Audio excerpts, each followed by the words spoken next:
சாதாரண படம் எடுப்பதற்கே பட்ஜெட் கோடிகளை தொட்டுவிடும் காலகட்டத்தில் கர்நாடகாவைச் சேர்ந்த இளைஞர் வெறும் 10 லட்சத்தில் படம் தயாரித்து மக்களின் கவனத்தை ஈர்த்துள்ளார்.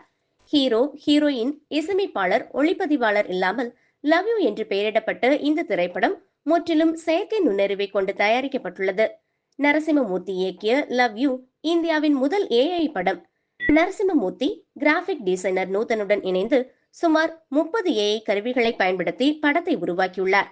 10 லட்சம் ரூபாய் ஏஐ மென்பொருள் வாங்க மட்டுமே செலவானதாம். 95 நிமிடங்கள் ஓடக்கூடிய கன்னட மொழி படமான லவ் யூவிற்கு தணிக்கை குழு யுஎஸ் சான்றிதழ் கொடுத்திருக்கிறது. இந்த படம் வெறும் 6 மாதங்களில் நிறைவடைந்துள்ளது. திரைப்பட தயாரிப்பின் நேரத்தையும் செலவையும் வெகுவாக குறைத்திருக்கிறது ஏஐ டெக்னாலஜி.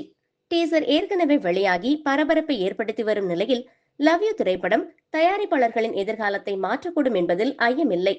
இந்த திட்டம் வெற்றியடைந்தால் குறைந்த பட்ஜெட்டில் உருவாகும் படங்களின் அணிவகுப்பு கணிசமாக உயரும். இந்திய சினிமா மாபெரும் மாற்றத்தை எதிர்நோக்கி காத்திருக்கிறது.